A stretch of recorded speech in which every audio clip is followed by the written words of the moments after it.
Fala galera, tem uma novidade para dividir com বিশ্বাসের অযোগ্য হলেও ঘটনাটি সত্য। ব্রাজিল তারকা নেইমারের আন্তর্জাতিক পাবলিসিটি দেখভাল করেন বাংলাদেশের ভৈরবের রবিন মিয়া। নেইমারের খুব কাছের বন্ধুও তিনি। শুধু নেইমার নয়, নেইমারের পরিবারের সাথে তার সম্পর্ক রয়েছে অন্যদের থেকে আলাদা। সময় পেলেই একসাথে গল্প আড্ডায় মেতে ওঠেন নেইমার এবং রবিন মিয়া। সম্প্রতি একটি ভিডিও বার্তার মাধ্যমে রবিনের ছেলেকে জন্মদিনের শুভেচ্ছা জানান নেইমার। তাহলে আপনারা বুঝতেই পারছেন নেইমারের সাথে রবিনের সম্পর্ক অন্যদের থেকে অনেক আলাদা। সেই রবিন মিয়া বাংলাদেশের গণমাধ্যমকে জানিয়েছেন চলমান কাতারের বিশ্বকাপের পর নেইমারকে বাংলাদেশে আনার পরিকল্পনা করছেন তিনি। বিষয়টি নেইমারকে জানিয়েছেন তিনি। রবিন মিয়া আরো বলেন, শুধু নেইমার নয়, যদি সবকিছু ঠিক থাকে আর্জেন্টিনার অন্যতম তারকা মেসিকেও বাংলাদেশে আনার পরিকল্পনা করছি আমি। সেক্ষেত্রে আমার প্রয়োজন বড় কিছু স্পন্সর।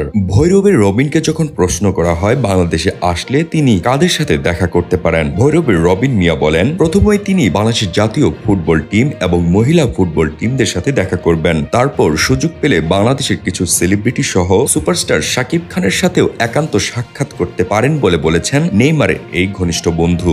বাংলাদেশে একজন তরুণ ওয়ার্ল্ড সেলিব্রিটি নেইমারের খুব কাছের বন্ধু। ব্যাপারটি আপনাদের কাছে কেমন লাগছে অবশ্যই আমাদেরকে কমেন্টস করে জানাতে পারেন। আর সবসময় সত্য নিউজ সবার আগে পেতে মিডিয়া হার্টকে সাবস্ক্রাইব করে রাখুন।